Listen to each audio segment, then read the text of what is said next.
प्यारे भाई और बहनों, आपके साथ फिर से YouTube चैनल पर जुड़े एक बहुत ही इम्पोर्टेंट टॉपिक में बात करने के लिए। आज हमारे बीच में झारखंड के एक सेवक हैं जिनका नाम है ब्रदर संटू मंडल, जो हमारे बीच में है। और हम दोनों बहुत दिनों से प्रार्थना पूर्वक ये सोच रहे थे कि किस प्रकार से आप लोगों को ऐसा वचन बताया जाए जो कि बहुत ज्यादा जरूरी है। और दुनिया में आज कोई भी इस चीज के बारे में ज्यादा बात नहीं कर रहा है, और बात कर रहा है तो वो उस चीज के बारे में बात नहीं कर रहा है जो दुनिया में चल रहा है, और जिसकी वजह से काफी नौजवान भाई बहन कलीसिया में हो या कलीसिया से बाहर के हो, दूसरे अन्य जाति हो, वो इस चीज में बर्बाद होते जा रहे हैं। और हम लोगों ने जब प्रार्थना किया तो परमेश्वर ने हम लोगों को ऐसा वचन दिया, ऐसा प्रभावशाली वचन दिया है कि अगर आप इसको सुनेंगे और इसको अपने जीवन में अगर लागू करते हैं तो ये बहुत आपको फायदा पहुंचा सकता है। तो आइए हम लोग ब्रदर से जानते हैं कि वो कहां से हैं और वो हमारे बीच में क्या बताने के लिए आज हमारे साथ उपस्थित हुए। सबको मेरा जय मसीह की। और भाई ने बताया मेरा नाम संटू मंडल है और मैं परमेश्वर का एक सेवक हूँ। और जैसे भाई ने बताया कि हम लोग एक बहुत ही गंभीर विषय पर, जो आज दुनिया के लोग चर्चा नहीं करते हैं, और हम दोनों मिलकर के, हम दोनों भाई एक ही कलीसिया के हैं, और हम दोनों मिलकर के इस विषय को लेकर के काफी दिनों से प्रार्थना कर रहे थे। और जो हम लोग प्रार्थना कर रहे थे उस प्रार्थना पूर्वक बड़ा तैयारी के साथ परमेश्वर ने हम लोग को दिया है वो प्रभावशाली वचन जो आप लोग का बीच में लेकर के आए हैं। और वो विषय है व्यभिचार। आज पूरा दुनिया में देख सकते हैं कि लोग व्यभिचार करना एक खेल समझ के रखा है, और व्यभिचार करना एक मजाक का बात समझता है। और बाइबल में व्यभिचार के बारे में बहुत कठोर आज्ञा दिया गया है। परमेश्वर व्यभिचार के बारे में एक बहुत ही गहरा शिक्षा दिया है, लेकिन लोग समझता नहीं है, लोग जानता नहीं है। तो जरूर सुनिएगा, आगे भी सुनिएगा और आप जानिएगा, और इस भयंकर व्यभिचार के पाप से आप बच करके अपने जीवन में आशीष का भागी बनिएगा। तो ये जो व्यभिचार का विषय में हम लोग जो सुनने जा रहे हैं, तो एक वचन भाई को मैं बताएंगे, पढ़ के सुनाएगा हमारे बीच में। वो है निर्गमन का पुस्तक, उसका 20 अध्याय और 14 वचन। निर्गमन उसका 20 का 14 में परमेश्वर का वचन ऐसा लिखता है, तू व्यभिचार ना करना। तो हम लोग निर्गमन 20 का 14 में पढ़ते हैं, परमेश्वर यहूदी लोगों को कैसे जीना है, कैसे चलना है, कैसे आगे बढ़ना है। हम लोग जानते हैं यहूदी लोग मिस्र की गुलामी में था। परमेश्वर ने उसको देखा कि ये गुलामी में तड़प रहा है। फिर परमेश्वर ने मूसा को भेज करके इस गुलामी से छुड़ाया, और छुड़ाने के बाद वो लोग जब रास्ता में जाने लगा तो परमेश्वर ने सोचा कि उसको एक मैनुअल बुक दिया जाए जिसके आधार पर वो जीवन जिए। प्यारों, हम जानते हैं अगर आप मोबाइल खरीदते हैं उसके साथ एक किताब दिया जाता है, अगर आप टीवी खरीदते हैं उसके साथ एक किताब दिया जाता है कि आपको कैसे चलाना है, कैसे करना है, कहाँ चार्ज करना है, कहाँ पर लगाना है, क्या करना है, सब कुछ दिया जाता है। उसी प्रकार से यहूदी लोग को जब उस गुलामी से निकाल करके, जो पाप का जगह था, निकाल करके परमेश्वर एक खुशी की जगह कनान देश जब लेके जा रहा था, तो परमेश्वर ने मूसा के द्वारा एक मैनुअल पुस्तक, एक जीवन कैसे उसको वो चलना है, उसके आधार पर उन्होंने क्या किया है कि वो एक गहरा और बहुत ही सुंदर परमेश्वर उसको एक आज्ञा दिया, जो हम लोग निर्गमन उसका 20 अध्याय अगर पूरा पढ़ेंगे घर में हम लोग को पता चलेगा। और दुनिया के सब लोग इसके बारे में जानते हैं, परमेश्वर का 10 आज्ञा। और बाद में ये 10 आज्ञा को यीशु मसीह के द्वारा हम नया नियम देखते हैं, वो 2 भागों में विभाजित किया है। पहला परमेश्वर से जुड़ा हुआ 5 आज्ञा, और दूसरा जो मनुष्य से जुड़ा हुआ 5 आज्ञा। ये 10 आज्ञा को 2 भागों में विभाजित किया है। तो ये 10 आज्ञा जो हम लोग देखते हैं, और उनमें से जो परमेश्वर ने कहा, जैसे भाई ने हमें पढ़ के सुनाया कि तू व्यभिचार ना करना। 10 आज्ञा में ये एक बड़ा आज्ञा परमेश्वर ने रखा कि तू व्यभिचार ना करना। यहाँ पर एकदम साफ साफ लिखा है, तू व्यभिचार ना करना। चाहे वो 12 गोत्र में से कोई भी गोत्र का लोग क्यों ना हो, वो कोई भी क्यों ना हो, परमेश्वर ने कभी आजादी नहीं दिया। रूबेन का गोत्र कर सकता है, यहूदा के गोत्र कर सकता है, बेंजामिन का गोत्र कर सकता है, यूसुफ का गोत्र कर सकता है। तू व्यभिचार नहीं करना तो नहीं करना। यहूदी लोगों को एक कठिन आज्ञा परमेश्वर ने दिया, एक गंभीर आज्ञा परमेश्वर ने दिया कि तू व्यभिचार नहीं करना। प्यारों, ये आज्ञा केवल यहूदी लोगों को नहीं दिया, वो आपको भी हमको भी दिया। आज हमारा बाइबल में पुराना नियम है, हमारा बाइबल में नया नियम है, और ये हमारा भाषा में है। और हम इसको जब पढ़ते हैं तो हम कभी ये ना सोचे कि ये यहूदी लोगों को परमेश्वर बोल रहा है कि तू व्यभिचार नहीं करना। आज जब आपका बाइबल आप उठाते हैं, निर्गमन का पुस्तक उसका 20 अध्याय और 14 पद पढ़ते हैं, तो वो आज्ञा आपके लिए भी है कि तू व्यभिचार ना करना। लेकिन आज हम दुनिया में आंख उठा के देखते हैं प्यारों, हर जगह व्यभिचार हो रहा है, हर जगह व्यभिचार को हल्का लिया जा रहा है, लोग इसको बहुत मजा लिया जा रहा है। अगर आप YouTube में देखेंगे, आप अगर Facebook में देखेंगे, कितना लोगों के साथ व्यभिचार कर रहा है। और कोई डर नहीं, कोई भय नहीं, और कोई चिंता भी करता नहीं कि आगे चल करके मेरे जीवन में इसका एक लेखा लिया जाएगा, दंड दिया जाएगा। प्यारो, यहाँ पर जो बात हम लोग पढ़ते हैं, तू व्यभिचार ना करना तो ना करना, ये बात किसने बोला? मूसा ने नहीं, परमेश्वर ने बोला। तो ये बात हम लोग देखे हैं भाई कि व्यभिचार नहीं करना परमेश्वर ने बोला है। ये कितना गंभीर विषय है। जी भाई, सच में ये जो व्यभिचार नहीं करना, परमेश्वर ने 10 आज्ञा जो अपने उंगलियों से बाइबल बताती है लिख करके दिया है, उसमें से ये एक आज्ञा दिया, व्यभिचार न करना। लेकिन आज फिर भी बहुत सारे लोग व्यभिचार कर रहे हैं, जैसा कि आपने बताया, और हम ये देख पाते हैं कि व्यभिचार के चलते परमेश्वर ने बहुत बातें भी बाइबल में करी है, दंड भी परमेश्वर ने दिया है। लेकिन वो क्या है हम आपके द्वारा जानेंगे। लेकिन हमें ये समझना चाहिए कि हम व्यभिचार करते हैं तो इससे परमेश्वर जरा भी खुश नहीं होता है। परमेश्वर को ये जरा भी अच्छा नहीं लगता है कि हम व्यभिचार करें। तो हम आगे की ओर आपको प्रोत्साहित करेंगे कि आपको बताएं हमें कि क्या क्या हो सकता है व्यभिचार का परिणाम, जिससे परमेश्वर मना किया था और क्या परमेश्वर ने दंड दिया। इस पर आप जरा उल्लेख कीजिए। तो हम लोग व्यभिचार के बारे में एक वचन और पढ़ेंगे, और वो है भजन संगीता उसका 73 का 27 वचन। 73 का 27 में ऐसा लिखा है, जो तुझसे दूर रहते हैं वे नष्ट होंगे, जो कोई तेरे विरुद्ध व्यभिचार करता है तो उसका विनाश करता है। तो प्यारों, जैसे हमने निर्गमन का पुस्तक उसका 20 अध्याय का 14 पद में परमेश्वर का आज्ञा को देखें, मनुष्य के जीवन में वो 10 आज्ञा दिया जिसके आधार पर ही उसको जीवन यापन करना है, जिनमें एक आज्ञा था तो व्यभिचार ना करना।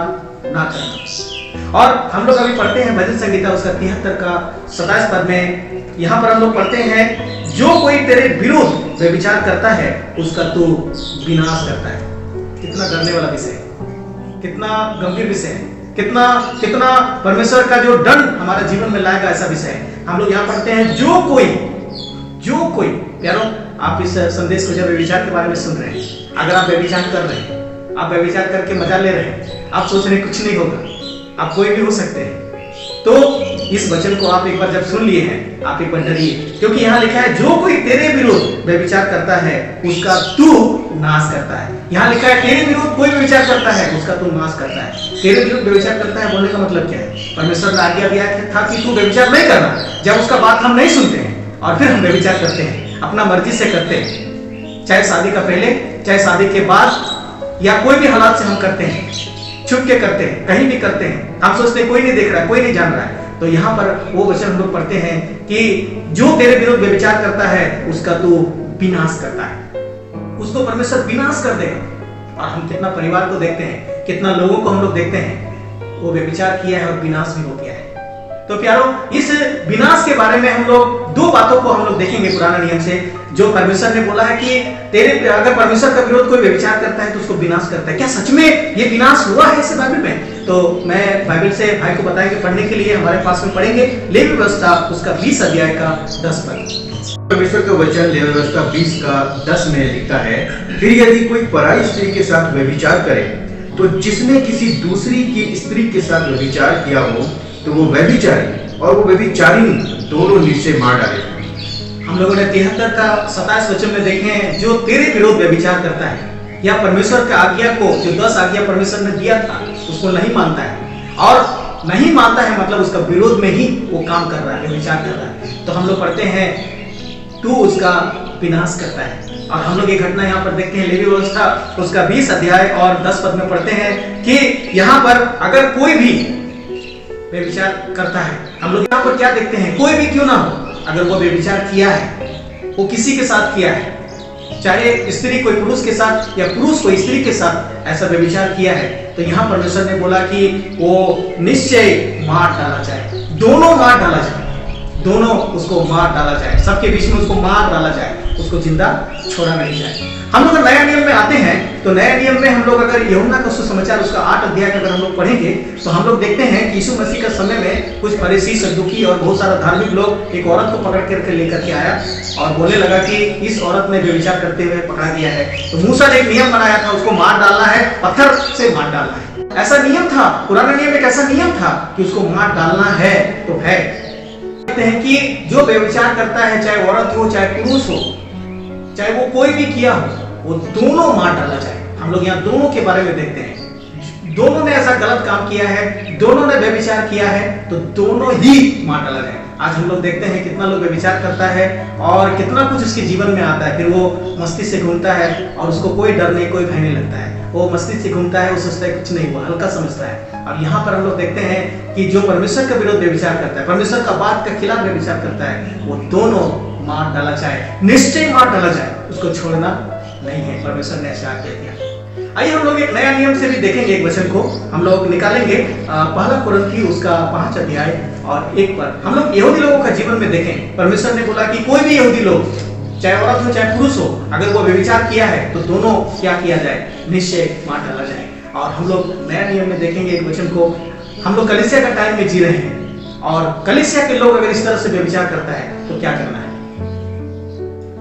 हम लोग पहला कुरिन्थी उसका 5 का 1 में पढ़ते हैं, यहाँ तक सुनने में आता है कि तुम में व्यभिचार होता है, वरन ऐसा व्यभिचार जो अन्य जाति में भी नहीं होता, कि एक मनुष्य अपने पिता की पत्नी को रखता है।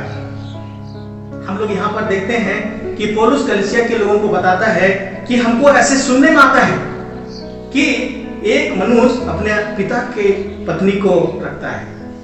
कलीसिया का बात है यहाँ पर, नया नियम का समय में मंडली का बात है यहाँ पर। प्यारो, मैं यहूदी लोगों के बारे में जो वचन बताएं वो केवल यहूदी लोगों के लिए नहीं था, वो उसके बाद हम नया नियम में आते हैं, वो हम देखते हैं हमारा कलीसिया में भी, आज कलीसिया का टाइम में भी कोई कलीसिया से क्यों ना आप जुड़े हो, आप देख सकते हैं कई कलीसिया में और कोरिन्थियों कलीसिया में भी ऐसा हुआ था।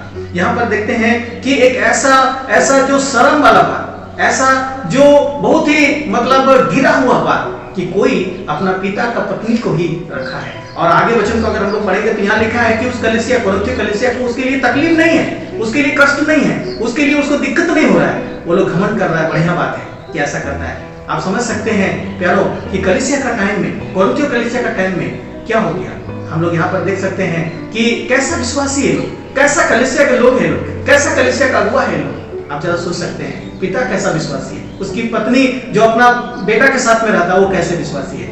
आप देख सकते हैं कितना गिरा हुआ परिवार को, कितना गिरा हुआ विश्वासी को हम लोग देख सकते हैं। तो प्यारो, ये जो व्यभिचार के बारे में हम लोग देखते हैं, जो अपना पिता की पत्नी को रखता है, और ऐसे एक बहुत ही शर्म वाला घटना हम लोग देखते हैं। उसके बाद हम आगे नहीं पढ़ते हैं कि इसके बारे में क्या हुआ क्या नहीं हुआ, लेकिन इतना हम लोग जानते हैं जब इसका जिक्र किया उसके बाद आगे इसका नाम नहीं लिया, इसका मतलब क्या है, इसका गवाही खत्म हो गया, इसका कोई गवाही आगे नहीं रहा, कोई इसके बारे में चर्चा नहीं किया गया, क्योंकि उसके बाद उसका जीवन वहीं पर रुक गया। ये तीनों का जीवन वहीं रुक गया और फिर आगे परमेश्वर इसके लिए कोई बड़ा काम इसके जीवन में नहीं किया।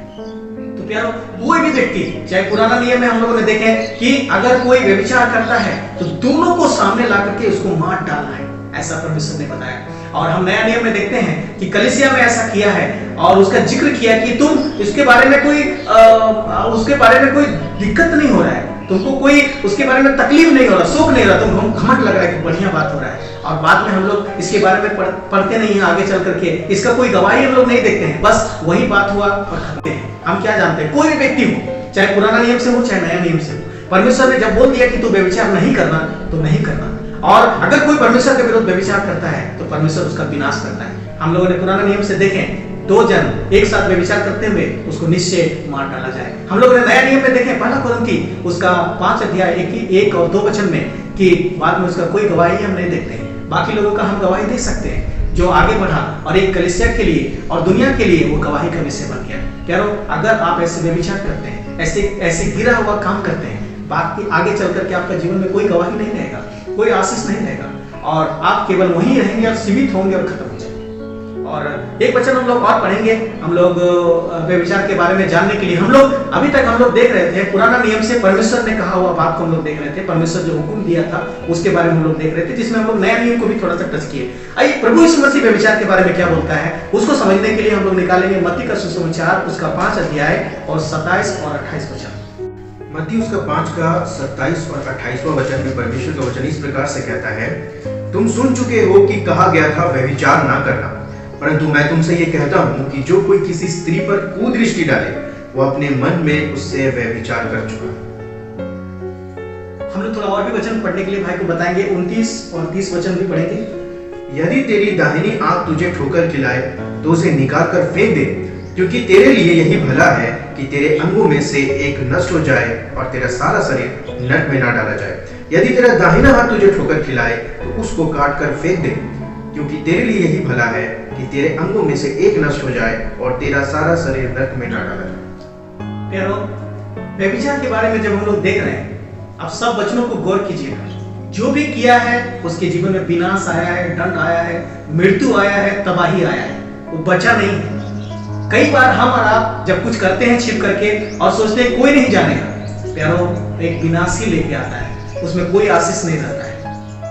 एक दिन आप पकड़ाएंगे, उस दिन सब खत्म हो जाएगा। परमेश्वर देख रहा है, छोड़ दिया आपको कि सुधर जाएगा, लेकिन कई बार नहीं सुधरते हैं। एक दिन ऐसा मिलेगा कि आपको खत्म हो जाएगा कहानी। देखिए, यहाँ भी प्रभु यीशु मसीह का एक कठोर शिक्षा हम देखते हैं। यहाँ प्रभु यीशु मसीह वही परमेश्वर का, उसका पिता परमेश्वर का बात को कोटेशन कर रहा है, जो हम लोगों ने निर्गमन पुस्तक उसका 20 अध्याय 14 पद में पढ़े थे। तुमने सोच चुका है, प्रभु यीशु मसीह पहाड़ पर लोगों को बता रहा है, क्योंकि लोगों जानता था, तुम सोच चुके हो कि कहा गया था कि व्यभिचार नहीं करना, परंतु मैं तुमसे कहता हूं कि जो कोई किसी स्त्री पर कुदृष्टि डाले वो अपने मन में व्यभिचार कर लिया। परमेश्वर ने पहले बताया कि तुम्हें व्यभिचार नहीं करना, तुम सोच चुका है। लेकिन यीशु मसीह ने देखा कि लोग इतना ना गिर गया। केवल व्यभिचार करने से व्यभिचार नहीं होता है। एक पुरुष एक स्त्री के साथ सोने से, एक स्त्री एक पुरुष के साथ सोने से व्यभिचार नहीं होता है। प्रभु यीशु मसीह यहाँ पर बताया कि अगर तुमने किसी औरत को कुदृष्टि डाला, उसको देख करके आपको थोड़ा सा अंदर से वो फीलिंग, एक ऐसा अनुभव आपको लगा, ऐसा स्वभाव आपके मन में आया, मानिए आपने व्यभिचार कर लिया। तो क्या लग रहा था, क्या लग रहा है प्रिय भाई हमारा, और जो हम लोग हमारे सुन रहे हैं, परिवार के लोग सुन रहे हैं, क्या लग रहा है? आप कहीं रास्ता में जाते हैं, मार्केट में जाते हैं, किसी सुंदर लड़का को देख लिया आपने, या सुंदर लड़की को देख लिए, या सुंदर औरत को देख लिए, सुंदर पुरुष को देख लिए, क्या उसी समय होता है क्या? मैं एक गहरा बात आपको बता देना चाहते हैं। अगर मोबाइल में आप अगर देखते हैं, यूट्यूब में, फेसबुक में किसी सुंदर को देख करके और आपको उसको ऐसे लगता है, अब मानिए उस समय भी आप विचार करते हैं। तो केवल आप रास्ता में चल रहे हैं उस समय नहीं, आप मोबाइल में देखने के टाइम में भी, आप टीवी में देखने के टाइम में भी, कोई पेपर में देखने के टाइम में भी, और हम लोग जानते हैं फेसबुक में आप देख लीजिए, फेसबुक में आप देख लीजिए उठा करके, कितना लोग खाली फोटो ही सेंड करता है, केवल फोटो सेंड करता है, सुंदर सुंदर फोटो सेंड करता है। और हमने तो कई बार देखे हैं, भाई भी आप भी देखे होंगे, है ना, कई बार हम लोगों ने देखे हैं कि फोटो केवल सेंड नहीं करता है, वो कपड़ा उतार के भी सेंड कर देता है। उसमें क्या करता है कि मतलब लोगों को रिझाने के लिए वो छोटे कपड़े या फिर उल्टी सीधी, और ये सिर्फ दूसरे अन्य जातियों की बात नहीं है, हमने कई कलीसिया के लोगों को भी ऐसा करते हुए देखा। बिल्कुल सही बात है। तो हम लोग कई बार देखते हैं, और जब उन फोटो को आप देखते हैं, या आप अपना फोटो ही किसी को मान लीजिए सेंड किए, और आपका फोटो देख करके कोई व्यक्ति अगर उस फोटो को देख लिया, अगर कलीसिया को, जैसे भाई ने बताया कि कलीसिया का विश्वासी भाई बहन लोग ऐसे करते हैं, प्यारो आपके पास मोबाइल है, आपने क्या किया, एक फोटो ले ली, है ना, आपका कोई भी ऐसे सीन आपने दिखा दिए, और वो सीन देख करके कोई भाई को अच्छा लग गया, वो अंदर से आ गया, अरे काश ये मेरे पास होता, मैं इसके साथ एक रात बिता सकते। प्यारो वो जो पाप किया वो आपकी वजह से किया है, उसका भी दंड आप ही उठाना पड़ेगा। प्यारो केवल आपने किया ये नहीं, आप जो फोटो भेजे उसके वजह से भी होगा, बच के रहिएगा। आप कोई भी फेसबुक में भी फोटो डालते हैं, आप कोई विश्वासी भाई बहन है, ये आप इस बात को मैं आपको गहराई से बताना चाहते हैं, अगर आप बाइबल को प्यार करते हैं, आप कलीसिया जाते हैं, मैं आपको गहराई से बताना चाहते हैं, इसको हल्का मत लीजिएगा। आपका एक फोटो से कोई व्यभिचार करता है, उसका भी हिसाब परमेश्वर एक दिन आपसे लेगा, कोई भाई हो बहन हो। प्यारो आप मत दिखाइए अपना सुंदरता को दूसरों को, परमेश्वर को दिखाइए, कलीसिया का विश्वासी को दिखाइए, कलीसिया का सेवक को दिखाइए, वो आपके लिए प्रार्थना करेंगे, आप और सुंदर बन सकेंगे। तो कई बार हम लोग देखते हैं ना, ये सही बात है ना, कई बार हम लोग देखते हैं, तो एक विश्वासी अगर आप देख रहे हैं, कोई बहन देख रहे हैं, मैं आपको डराने नहीं, आपको फोटो खींचने से मना नहीं कर रहे, आपको फोटो अपलोड करने के लिए भी मना नहीं कर रहे, लेकिन सावधान, आपका फोटो से कोई व्यभिचार करता है। प्रभु यीशु मसीह क्या बोला कि कोई कुदृष्टि डालता है वो व्यभिचार कर लिया। यहाँ खाली औरत के बारे में नहीं, पुरुष के बारे में भी हो सकता है। कोई औरत ने भी कोई पुरुष को देख लिया, ये क्या हैंडसम है, क्या बॉडी है, क्या लग रहा है, काश एक रात मेरे पास होता, उसके आपने भी उसको क्या किया, व्यभिचार किया। प्यारो ये बहुत गहरा बात है। कितना शादीशुदा लोग भी हम लोग देखते हैं, वो अपना पत्नी को छोड़ के दूसरा का पत्नी की ओर आकर्षित होता है, कितना व्यभिचार करता है, वो दृष्टि डालता है। प्यारो आप संतुष्ट रहिए, परमेश्वर को डरिए, परमेश्वर का भय मानिए।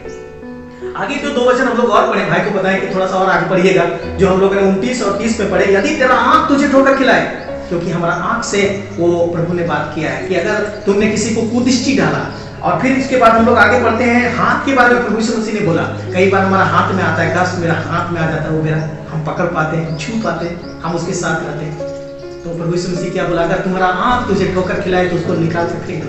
कहना हो कि तुम अच्छा है कि जीवन में जाएगा, 2 आंख रहते हुए तुम नरक में न डाला जाओ। और तुम्हारा हाथ अगर ठोकर खिलाता है, वो गलत काम करने के लिए चाहता है, तो उसको काट दो, तुम टुंडा हो तुम स्वर्ग जाओ। प्यारो, क्यों ये गंभीर शिक्षा दिया?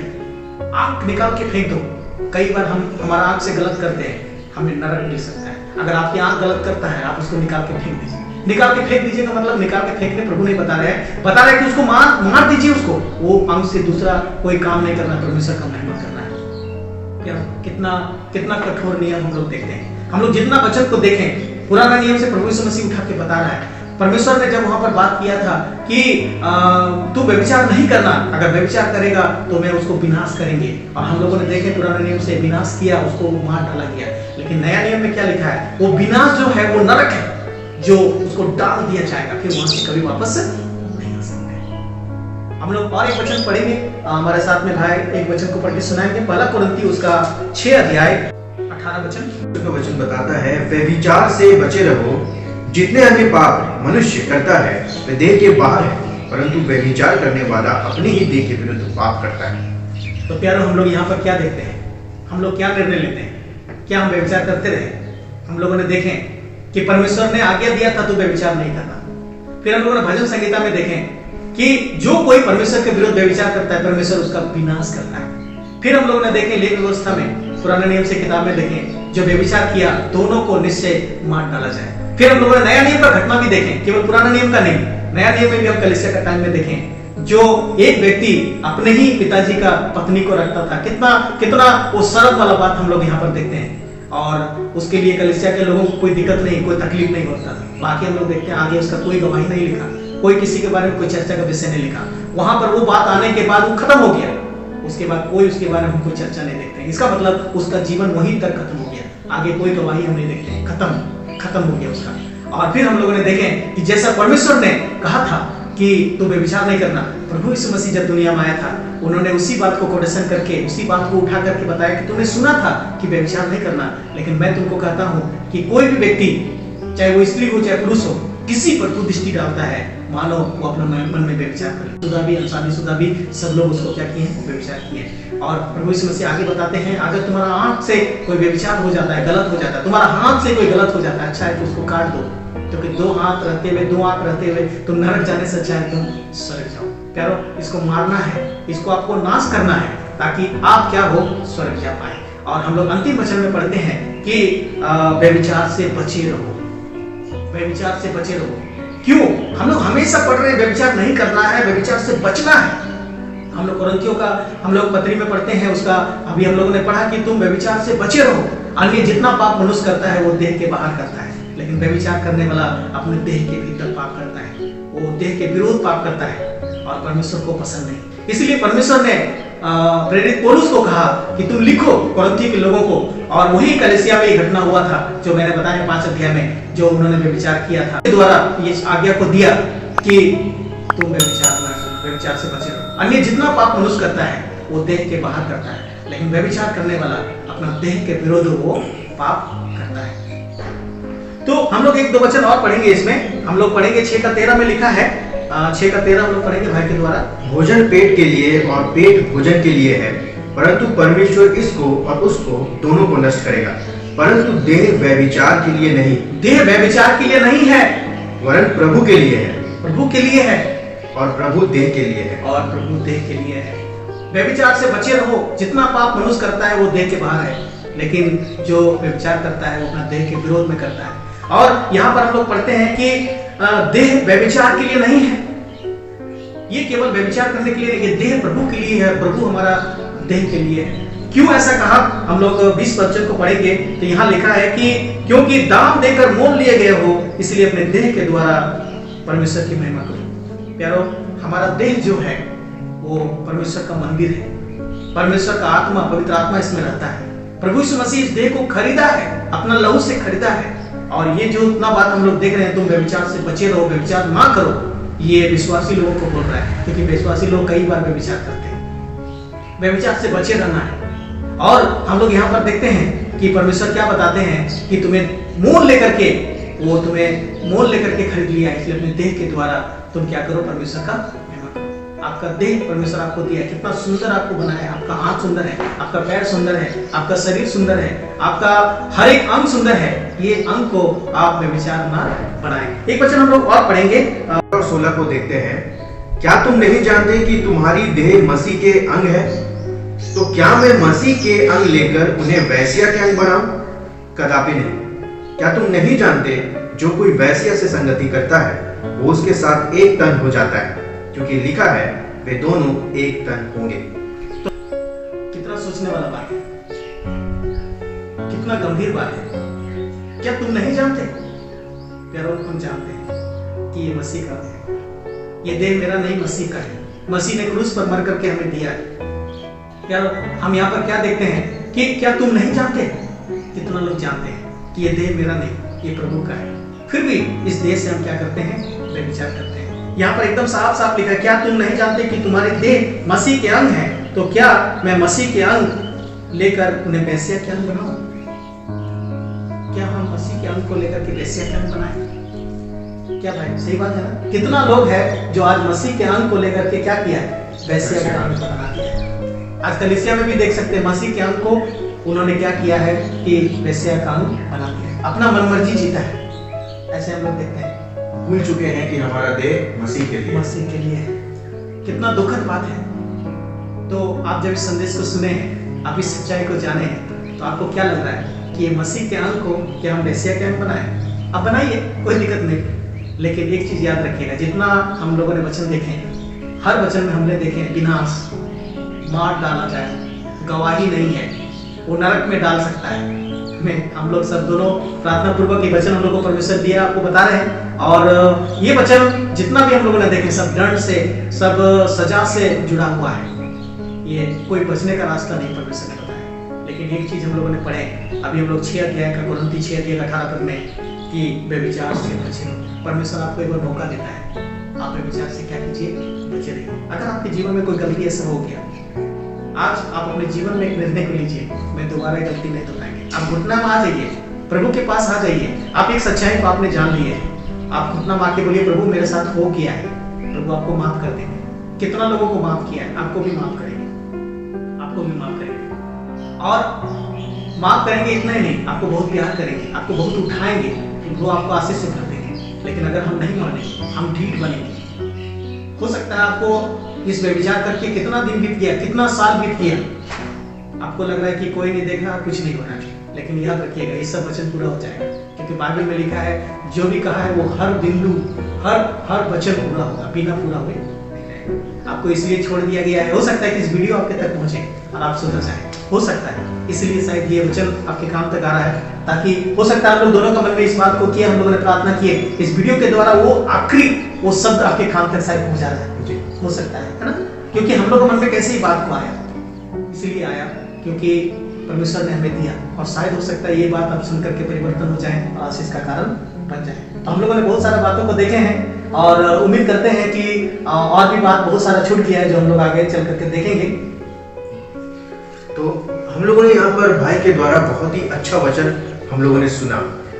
मैं भी और हम भाई दोनों मिल करके जो आपको इतना बता रहे हैं, हम लोग दोनों खुद शादीशुदा हैं। हम लोग ऐसे ही शादीशुदा नहीं है और आपके बीच में ला करके सिर्फ बताना है बोल करके हम लोग नहीं बता रहे हैं। हम लोगों ने उस जीवन को जिया है, हम लोगों ने उस जीवन को जो परमेश्वर ने हमें दिया है उसकी आज्ञाओं पर चल करके आगे बढ़ना सीखा है। इसीलिए हम इतनी गहराई के साथ में जो परमेश्वर का वचन हमें देते हैं, हम बहुत ही आज्ञाकारिता के साथ आपको बताते हैं, ताकि आप उसको अपने जीवन में लागू करें। ये जो वचन आज आपने सुना है, आप क्या करेंगे इसको? हम दोनों भाई आप लोगों से पूछना चाहते हैं कि आपने जो वचन सुना है, क्या निर्णय होगा इस वचन को सुनने के बाद?